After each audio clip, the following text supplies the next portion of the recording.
Hello hello hello, स्वागत है आप सभी का हमारे एक और नए एपिसोड हमारे पॉडकास्ट हवा में बात का। पीछे की दीवार आपको बता रही होगी कि शहर छोड़ने का वक्त आ गया है, और ये पॉडकास्ट मैं चाहता था कि पहला हो इस चैनल के, और ये शायद अब आखिरी होगा। मेरा नाम है आदित्य। नॉन इंट्रोड्यूस योरसेल्फ, फिर शुरू करेंगे हम लोग। हेलो। मैं रोनित हूँ।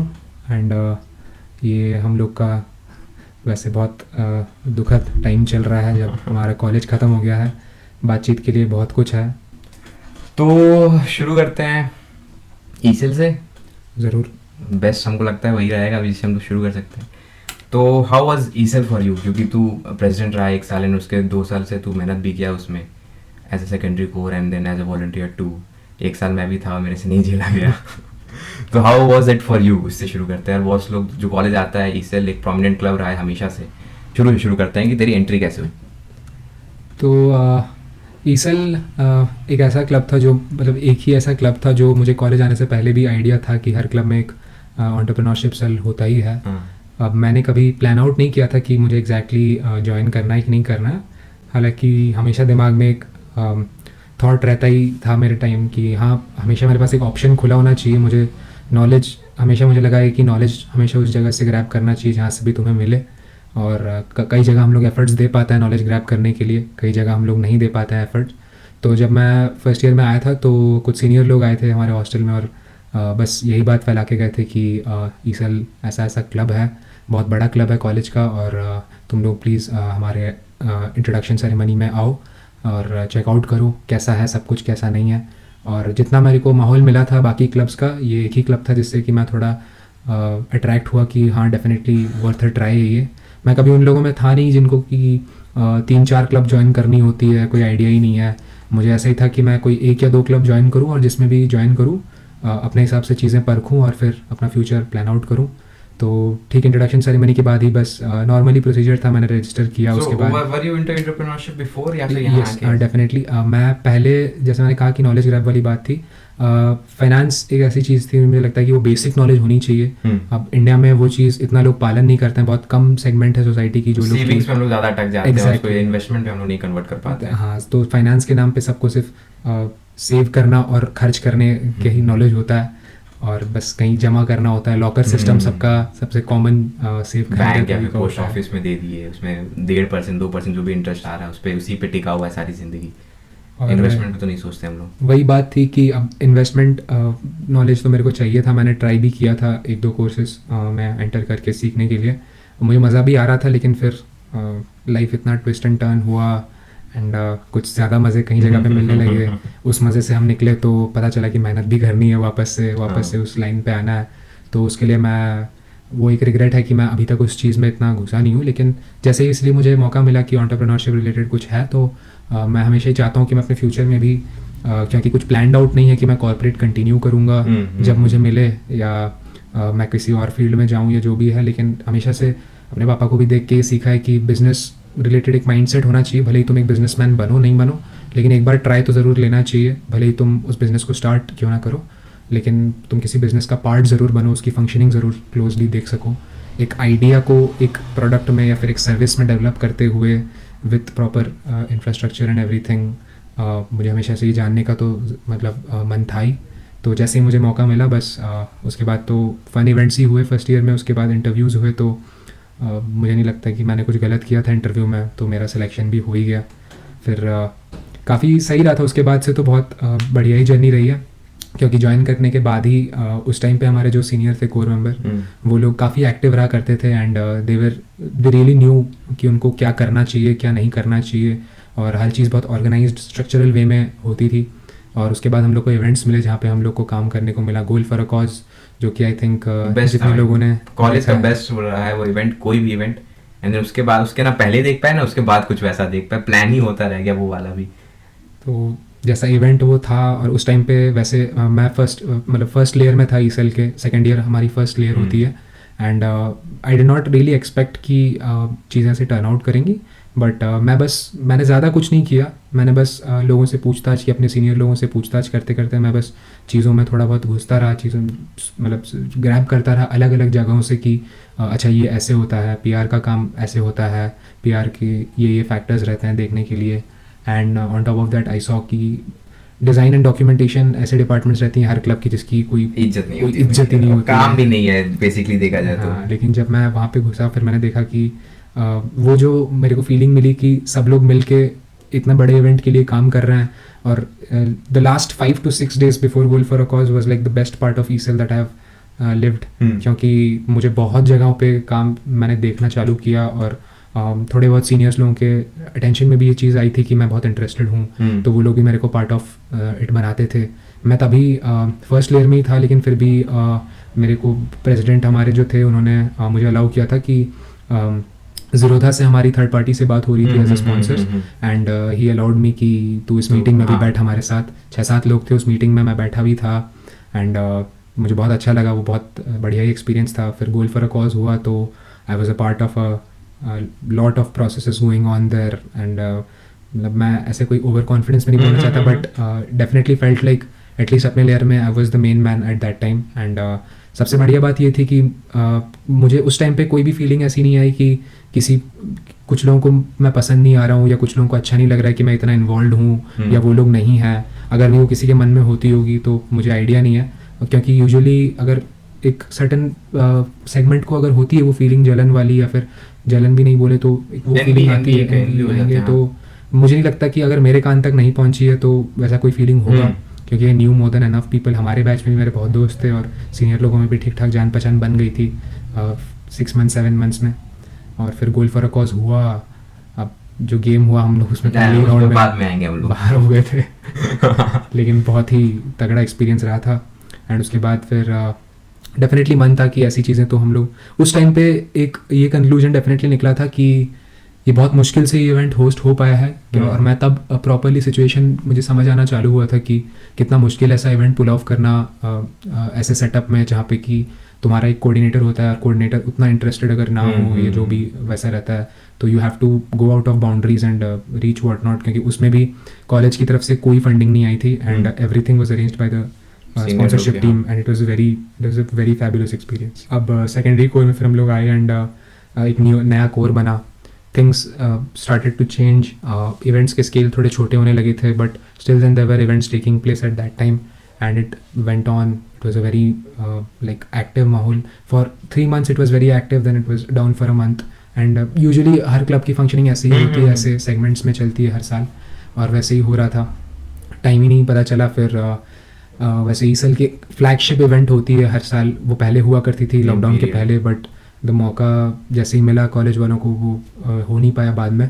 Lot of circumstances with there, lack of resources, lack of planning was there, but this was the core जो कि प्रेजेंट कोर थी उस टाइम पे। आई रियली एक्सपेक्टेड कि वो चीज़ पुल ऑफ कर पाए, and they really tried their best. Everything was ready until a certain point, and then the college decision came out that we can't be hosting that event. उस समय तक तो हम भी थे, मैंने भी देखा है वो चीज़, एंड सिर्फ हमारे साथ ही नहीं, बहुत क्लब्स के साथ हुआ था, तो it was a very bad circumstance eight that time. And फिर तो पलक झपकती कब कोर की मीटिंग डिसाइड हुई कि नया कोर इलेक्ट करना है, and they started taking interviews, and then within no time मेरे को रियलाइज़ ही नहीं हुआ फिर कि कब हो गया सब कुछ, and then I became the president. अब I had a lot of expectations, बहुत कुछ चीज़ें करनी है, बहुत चीज़ें पुल ऑफ करनी है। दिमाग में ये भी सेट था कि अगर बड़ा इवेंट करना मुश्किल है तो छोटे इवेंट्स ही सही, लेकिन सीरीज़ में कराते जाएँ। वो उतना सक्सेसफुल नहीं हो पाया है over the last year, there have been a lot of factors, and not to justify, लेकिन कुछ ना कुछ करके मैं और 2-3 इवेंट तो पुल कर ही सकता था, लेकिन I was busy in my own life at that time. There were lot of problems I was going through, so and the core we had exactly सब लोग एक सिंक पे नहीं आ पाए कि ठीक है कि मेरे अनअवेलेबिलिटी पे भी चीज़ें हो सकती कि बाकी लोग आए, क्योंकि अगर बोला जाए तो सिर्फ एक प्रेसिडेंट तो था नहीं अपने साथ में, डेफिनेटली, और इतना और भी लोग थे, और मैंने इतना बड़ा कोर कभी किसी क्लब का नहीं देखा है जितना इस साल था। तो it's not a one man thing, अब बाकी लोग की भी तुमको अवेलेबिलिटी चाहिए, बाकी लोग को भी वहाँ पे आना पड़ेगा, जो कि नहीं दिखा, कहीं भी नहीं दिखा। बोलने के लिए लोग था, पहले भी मैं था तब भी यही होता था, अभी मेरे को वही लगता है। तो अपन उस पर आते हैं एक्सपेक्टेशंस, और जैसे एक ही इवेंट जो देखा है गोल फॉर अ कॉज, तो एट द एंड होता क्या है ना कि हम लोग बस देखते हैं कि जो आंखों के सामने हो रहा है कि एक इवेंट हुआ, अच्छा हुआ बुरा वो नहीं, बट एक इवेंट हुआ, बट उसके पहले की प्लानिंग बहुत होती है। आप उसके पहले बहुत है, फर्स्ट ड्राफ्ट प्लान होता है, सेकंड ड्राफ्ट प्लान होता है कि ये करेंगे वो करेंगे, एंड देन जब इवेंट होता है तो वो इट्स अनदर थिंग। तो वो प्लानिंग क्या है कि एक हो गया कि हम लोग को एक आउटकम दिख रहा है, एक हो गया कि हम लोग को उसके पीछे की प्लानिंग। तो एक क्लब में क्या प्लानिंग होती है? मैं ये सवाल आपको गोल फॉर अ कॉज के थ्रू समझाता हूँ कैसे प्लानिंग हुई थी उस टाइम पे. सो बेसिकली जो फर्स्ट फेज ऑफ प्लानिंग थी वो यही थी कि we need to pull someone as a guest जो कि टोटल सेंटर ऑफ अट्रैक्शन बन जाए कि या they are pulling someone that important of that label जो कि इस इवेंट को सक्सेसफुल बना सके. एंड बहुत ही क्लियर था कि मॉनेटरी बेनिफिट्स उस टाइम पे इतना मैटर नहीं कर रहा था हम लोग को. तो whatever meetings and discussions I was a part of, it was the first meeting started off with we had no idea what's coming up. Just हम लोग को मीटिंग के लिए बुलाया गया, everybody was there and everything was written on the board. And फिर सब लोग हम लोग को बातचीत चालू हुई कि क्या क्या होने वाला है. तो मैंने एक्सपेक्ट नहीं किया था कि एंटरप्रेन्योरशिप स्टाइल एक फुटबॉल इवेंट भी करा रहा है. बट जैसे जैसे चीज़ें टर्न आउट हुई और मैंने 3 साल में ईसल को देखा है. And as you also agreed कि one of the best events हमारे कॉलेज लाइफ का वो हो रहा है. Any person who has attended that knows कि भले ही सामने अलग चीज़ें दिखती हैं, पीछे की प्लानिंग अलग होती है, बट जितने लोग वहाँ प्रेजेंट थे I think they can realise कि बहुत हार्ड वर्क गया था वो इवेंट पुल ऑफ करने के लिए. इवन जूनियर्स जो भी आते हैं वो लोग बोलते हैं जिन्होंने जो उसमें कॉलेज में नहीं थे कि भैया गोल फॉर अ कॉज जैसा इवेंट कब होगा. तो वो उस लेवल का चीज था यार कि जो अब उसमें कॉलेज में नहीं था, जो बाद में कॉलेज आया उसको भी पता है कि गोल फॉर अ कॉज जैसा एक इवेंट हुआ है. तो उसी से पता चलता है यार कि वो इवेंट कितना तगड़ा था. एग्जैक्टली. और जैसे तो पहले यही था कि हम लोग गेस्ट को फाइनलाइज हुआ था उस टाइम पे.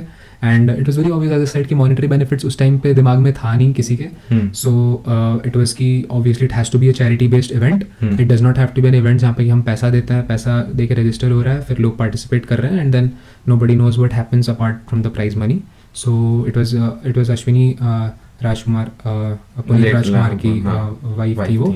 एंड अश्विनी राजकुमार ने ही उन्होंने एक चैरिटेबल ट्रस्ट था उनका जिसमें बहुत छोटे छोटे बच्चे थे जिनका देखभाल हुआ करता था. एंड वो सारे सिर्फ ऐसा नहीं हुआ था कि अश्विनी मैम को ही बुलाया गया था, साथ ही साथ उन सारे बच्चों को भी बुलाया गया था वहाँ पे.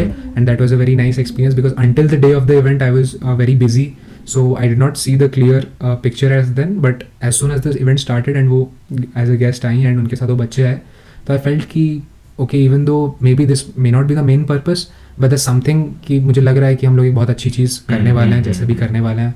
We had no idea कि कितना fund build up होगा and all that. And so after the guest were decided, मैं बहुत क्लोजली ये चीज़ बस मार्क कर रहा था क्योंकि यूजुअली किसी भी क्लब में आपके फर्स्ट प्लेयर के साथ पीआर और फाइनेंसिंग की डिटेल शेयर नहीं की जाती हैं. तो मैंने उस टाइम पे बहुत क्लोजली नोटिस किया था सारी चीज़ें बिट बाय बिट की पीआर टीम कितना काम कर रही है. And it was very shocking जब मुझे पता चला कि fast track was sponsor and it was a very Belgian waffle आया था. बेल्जियन और वो दूसरी वॉफल हाउस यही हमारे पास है, वो भी आई थी. बट फास्ट ट्रैक को पुल ऑफ करना was a big move. And तब मुझे पता चला कि हमारे कोर में एक भैया थे पीआर में, वो मतलब किस लेवल का उन्होंने काम किया होगा. Because he used to share these things with me कि वो ऑलरेडी 10-12 जगह पे धक्का खाने के बाद जाके इतने स्पॉन्सर्स तक पहुंचे थे. सो आई हैड नो क्लू कि भाई इतना पीआर का काम इतना टफ हो सकता है. बट देन आई सॉ कि रमैया में क्लब्स की कंडीशन कैसी हैं एंड कैसे हैंडल होती हैं वो चीज़ें. स्ट्रक्चर इतना अच्छे से फिक्स नहीं है जिसकी वजह से सब प्रॉब्लम्स हो रही थी. लेकिन definitely the PR team did a splendid job there.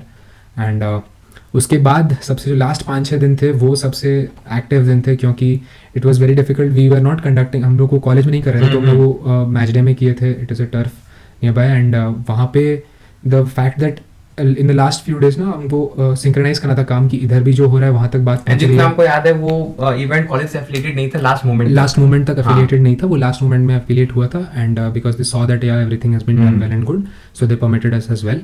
And फिर मैंने ऑपरेशंस का काम चालू हुआ and I saw at all times कि ईसल एकदम भरा रहता था, हर लोग कोई ना कोई काम पे लगा हुआ है. मैं भी काफ़ी काम में बिजी था क्योंकि उस टाइम पे हमको नए नए डिपार्टमेंट्स असाइन हुए थे, वी वर जस्ट वॉलंटियर्स तब तक.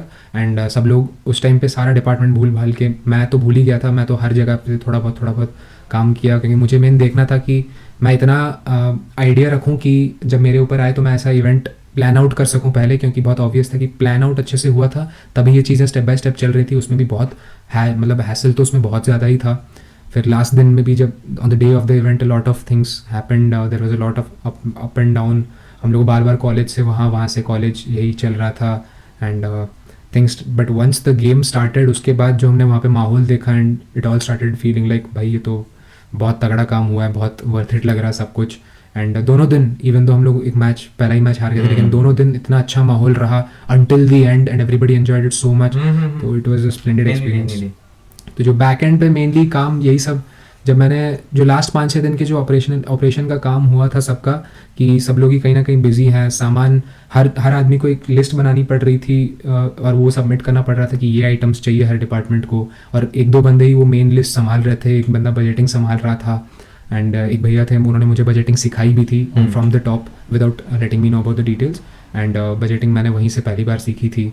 सो I think it was before like 10 days a lot of things had to be planned out कि on pen and paper, but the last 5-6 दिन जो भागा दौड़ी हुई है, जिस तरह से चीज़ें हैंडल हुई हैं, जिस तरह से चीज़ें कवर अप हुई है, मोर देन हैंडलिंग थिंग्स सबसे इंपॉर्टेंट होता है कि तुम कवर अप कैसे करते हो मिस्टेक्स को जो होती रहती हैं. इवेंट के टाइम पे भी ऐसे छोटी छोटी चीज़ें हो रही थी जो कि समझ नहीं आ रहा था, क्योंकि apart from the main game there were small games जो कि लोग खेल सकते हैं, वहाँ एंजॉय कर सकते हैं एंड वो भी उसमें पब्लिसिटी कैसे हो पाएगी कैसे नहीं हो पाएगी, but do a lot of stuff regarding that. And perfectly मैंने देखा था उस टाइम पे एकदम, और उस दिन से मेरे दिमाग में ये एक आइडिया तो बैठ ही गया था कि एक इवेंट भले ही स्मॉल स्केल हो लेकिन उसके छोटे से छोटे डिटेल्स पे ध्यान देके उसको प्लान आउट कैसे करना है, पहले क्या क्या चीज़ें होती हैं, बीच वाले फेज में कौन सी चीज़ें होती हैं, last day on the day चीज़ें कैसे हैंडल की जाती हैं, मैन फोर्स कैसे डिवाइड होता है. इट वाज तो कितने दिन लगते हैं रॉनी एक इवेंट को एग्जीक्यूट करने में, from its planning to its execution, approx कितने दिनों का ये एक मैं एक बड़े इवेंट की बात है, जैसे goal for about is a big event, छोटे events if you're planning a big event, the plan has to be laid out with all the you don't have need to think कि क्या details अभी मेरे को जाना चाहिए, क्या fine चीज़ें चाहिए, मेरे को छोटी से छोटी चीज़ें नहीं देखनी होती हैं. सबसे पहले होता है कि आप प्लान आउट करो, डिपार्टमेंट्स में काम बांटो, कितने लोगों को कहाँ असाइन करना चाहिए, कितने लोगों को कहाँ प्रेजेंट रहना चाहिए. तो ओवरऑल अगर प्रॉपरली प्लान आउट करने के लिए things have to be started prior to a month. एक मंथ पहले ही सारी चीज़ें ब्लूप्रिंट वगैरह बोल सकते हैं हम लोग एक तरह से, वो तैयार करना होता है. फिर you start communicating with the whole team. Communicate करते करते जो चीज़ें पहले इवेंट के पहले ही रेडी होनी चाहिए, तो सबसे मेन चीज़ आती है पब्लिसिटी कैसे होती है. And as I said PR and sponsorship. So PR team is something जो कि उनको फ़र्क नहीं पड़ता है कि इवेंट कितने दिनों पहले प्लान आउट हो रहा है. They have to keep their contacts ready कि अगर इवेंट होने वाला है तो हम लोग इमीडिएटली उनको अप्रोच कर सकें, तुरंत हम क्लाइंट बुलाएं, तुरंत उनको पिच दें and they have to come here, हम लोग उनको कन्विंस करें एंड थिंग्स बहुत जल्दी जल्दी पुल ऑफ हो सकें, क्योंकि जितने भी आप स्पॉन्सर्स ढूंढते हो they expect a lot of publicity to be done by your end. तो उस तरह से जैसे फास्ट ट्रैक के लिए बहुत तगड़ा वीडियो बनाया गया था, बेल्जियन वॉफल फैक्ट्री का वॉफलाउस का जो स्पॉन्सरशिप था उसके लिए उन्होंने हमको बोला था कि आप ही कंटेंट एक बना दीजिए हमारे लिए. एंड जो दो भैया थे उन्होंने मेरे सामने ही वो वीडियो एडिट किया था and I saw the amount of effort they were putting, कि वो लोग अपसेट नहीं होने चाहिए कि वो लोग इतना इन्वेस्ट कर रहे हैं तुम में, and they believe that we have the footfall on the day of the event कि उनकी बहुत पब्लिसिटी हो जाए उस केस में. So as I said 1 month ago ये सब चीज़ें ब्लूप्रिंट ऊपर से हो जाए. स्पॉन्सर्स, किन स्पॉन्सर्स को हिट करना है तुमको, अगर इवेंट के लिए लेट्स से 10 स्पॉन्सर्स चाहिए, you need to raise some X amount, तो उस अमाउंट के हिसाब से you need to figure out कि हाँ मेरे पास 30 लोग होने चाहिए, 30 क्लाइंट, क्योंकि मुझे ही पता है कि धक्के बहुत जगह से खाने, बहुत जगह से एग्जीक्यूट नहीं हो पाएगा, सक्सेसफुल नहीं हो पाएगा.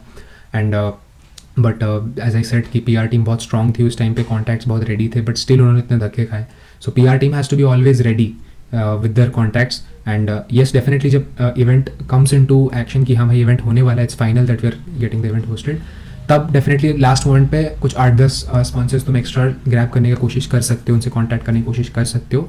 But before that you have to have the experience, you have to have some contacts ready कि हाँ I have some people to approach, let's see if that turns out well और not, and you have to give the your best at every meeting PR के, कि वो भाई मान ही जाए, convince कर, क्योंकि स्पॉन्सर्स नहीं आएंगे तो इवेंट नहीं पुल ऑफ पाएगा, सबको पता है. क्योंकि कॉलेज से तुमको इतने पैसे कभी नहीं मिलेंगे कि तुम कोई एक इतने बड़े स्केल का इवेंट पुल ऑफ कर पाओ, तो उसके लिए तुमको बाहर से स्पॉन्सर्स लाने ही लाने पड़ेंगे, and that's a fact. Specially हम लोग के कॉलेज में जहाँ पे नहीं आते हैं पैसे. एग्जैक्टली. तो वही जैसे मैंने कहा कि पूरे 1 मंथ में धीरे धीरे चीज़ें एस्केलेट होती हैं, एंड मोस्टली अगर मैं समझाऊँ तो ऐसे होता है कि काम हमेशा ऊपर के लेयर से शुरू होती है प्लानिंग, एंड फिर वो धीरे धीरे नीचे तक आती है, एंड बाय द टाइम वो बॉटम तक पहुंचती है, बॉटम लेयर तक, तब तक सब लोग ही एंगेज हो चुके होते हैं काम में. ऑब्वियसली इनएक्टिव मेंबर्स रहते हैं क्लब में, वो लोग का कुछ किया नहीं जा सकता, लेकिन apart from that every layer जब तक इन्वॉल्व हो जाए तब तक वो सिर्फ 15 दिन बचते हैं उस टाइम तक, and everything has to be on point, क्योंकि कॉलेज के अफिलिएटेड प्रोग्राम नहीं था, तो सबसे बड़ी बात कि जो पब्लिसिटी और डिज़ाइन का काम था वो मैनुअली बहुत कुछ पुल ऑफ करना था, क्योंकि पब्लिसिटी वैसे नहीं हो सकती थी कि आप कहीं पे भी जाके क्योंकि आप कॉलेज का नाम नहीं ले सकते, एजुकेशनल ब्लॉग्स पे तुम जाके नहीं लगा सकते थे posters, so we had to reach out to the crowd by ourselves, make groups, जाके बातचीत करके we could pull them of.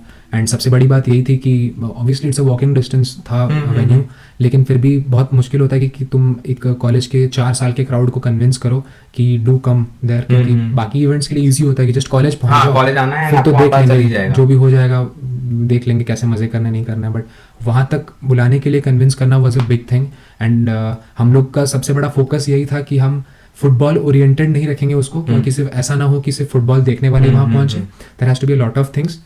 सबको ये लगना चाहिए कि एक हैवी फुटबॉल वाला एक इवेंट हो रहा है, इतने लोग आ रहे हैं, 500 लोग आ रहे हैं, 700-800 लोग आ रहे हैं, तो there has to be something. तो for that to convince the rest of the population, 60% को कन्विंस करने के लिए तुमको पहले वो 40% या उससे भी कम परसेंटेज को हिट करना पड़ेगा अच्छे से, कि वो कन्विंस हो जाए, तभी वो लोग वो चीज़ फिर बाद में एक इफेक्ट वर्ड ऑफ माउथ से फैलता है ये सब इवेंट।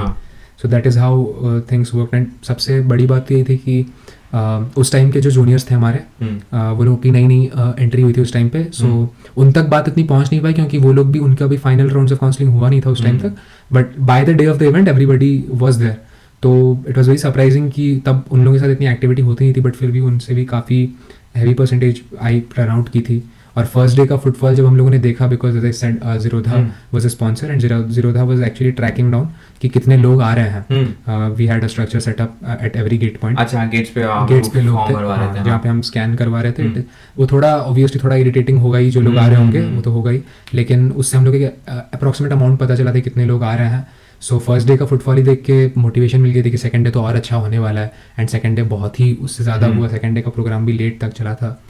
सो या डेफिनेटली 1 मंथ की प्लानिंग, आई थिंक अगर 1 मंथ प्रायर ये सब काम शुरू हो तभी तुम ये सब चीज़ें पुल ऑफ कर सकते हो। अब जैसी स्केलेबिलिटी थोड़ी और ज़्यादा बढ़ती है तो हो सकता है तुमको और पहले से स्टार्ट करना पड़े। सबसे बढ़िया बात ये थी कि हमारे कॉलेज में सबसे कल्चरल ग्रुप्स जो हैं, वो इनटू म्यूजिक, डांस, वो लोग भी आए थे। वो लोग बहुत एक्टिव रहते हैं, they are always ready, you just ask them for an event और वो लोग रेडी रहते हैं कि हम लोग आके परफॉर्मेंस दे देंगे। So the dance groups were ready. They gave the performance inside the turf, and it was a very nice atmosphere. Side make music का वो भी हुआ था, music का भी performance हुआ था। छोटे-छोटे इवेंट्स चल रहे थे, कहीं हैंड रेसलिंग था, कहीं टग ऑफ वॉर था, ऐसे इवेंट्स भी चल रहे थे, तो वो काफी अच्छा था। और the biggest event I think before the whole Goal for a Cause thing was that हमने quadrangle में publicity की थी, and अब किसी को पता नहीं था उस टाइम पे कि इवेंट क्या होने वाला है। बस ये था कि हम लोग ईसल की प्रेजेंस महसूस कराना चाहते थे पूरे क्राउड को। एंड उस टाइम पे जो फुटबॉल आया था कि एवरीबडी वाज देयर, सब लोग टग ऑफ वॉर में, हम लोग भी थे, बहुत लोग थे, सब लोग पार्टिसिपेट किए थे। 2-3 घंटे चला भाई वो प्रोग्राम, बहुत ही बढ़िया पब्लिसिटी उस टाइम पे हुआ था। एंड तब मेरे को रियलाइज हुआ था कि पब्लिसिटी इतना अच्छा करने के लिए क्या कुछ सोचना पड़ता है पहले से। And as I said, structured plan, enough time होना चाहिए, और अगर इनफ टाइम नहीं है तो सबके मेंटालिटी में एक ही चीज़ होनी चाहिए कि हमारे पास इनफ टाइम नहीं है, तुमको उसी पेस से काम करना। तो रोनी, जब अब तेरा भी कार्यकाल खत्म होने वाला है, ऑलमोस्ट हो ही गया होगा, आई थिंक नया प्रेसिडेंट भी तुम लोग चूज कर लियो, बस अनाउंस करना है। तो 1 साल में तेरे को क्या लगा कि तू क्या बेहतर कर सकता था being in E Cell and being as a president? की एक तू बहुत ऊंचे ओहदे पे है कि जब पूरा एक क्लब तेरे अंडर है, तो 1 थिंग और 2 थिंग्स जो भी है तेरे मन में। पहली चीज़ तो ये बोलना चाहूँगा कि जब मैं भी प्रेसिडेंट बना था, आई फेल्ट कि द फर्स्ट थिंग जो तुम्हारे दिमाग में स्ट्राइक करनी चाहिए कि हमारे पास एक कोर है जो लोग की लीड करने के लिए तैयार है। तो सबसे इम्पॉर्टेंट होता है कि काम डेलीगेट करना, परमिशंस चाहिए हैं, बिकॉज ऑब्वियसली जब तुम उस स्केल से नीचे आते हो तुमको सारे इवेंट्स तुम कॉलेज में ही करा सकते हो। सो तुमको परमिशंस फेच करने जैसे काम से लेके डॉक्यूमेंटेशन का काम, प्लान रेडी करना, जैसे कि हम लोग इंपीरियल के लिए बहुत अच्छा प्लान रेडी किए थे, लिस्ट ऑफ इवेंट्स थी। एंड फॉर अ फैक्ट कि मैं सेकेंडरी कोर में था, और मैंने जो इवेंट सजेस्ट किया था उसको हमारे प्रेसिडेंट ने उस टाइम पे फ्लैगशिप इवेंट मार्क किया था कि ये हमारे इंपीरियल का मेन इवेंट होगा, जिसमें सबसे ज़्यादा लोगों का इन्वॉल्वमेंट रहना चाहिए, इसको सबसे ज़्यादा एडवर्टाइज करना है, बट ऑब्वियसली वो हो नहीं पाया। सो बट आई फेल्ट कि वो जो प्लान बना था उस टाइम पे, सेट ऑफ प्लान्स बने थे, इसमें बहुत सारे इवेंट्स के बारे में मेंशन हुआ था, बहुत लोगों की क्रिएटिविटी से इवेंट्स हुए थे, मेरे इवेंट हो गया या फिर जितने लोगों ने इवेंट सजेस्ट किए थे सब में ही सजेशंस दिए गए थे, एडवाइस दिया गया था, और उसको मॉडिफाई किया गया था सारे इवेंट्स को कि वो प्रैक्टिकली फिजिबल हो सकें कॉलेज में, पैरेलली भी कुछ लोग चल सकें साथ में।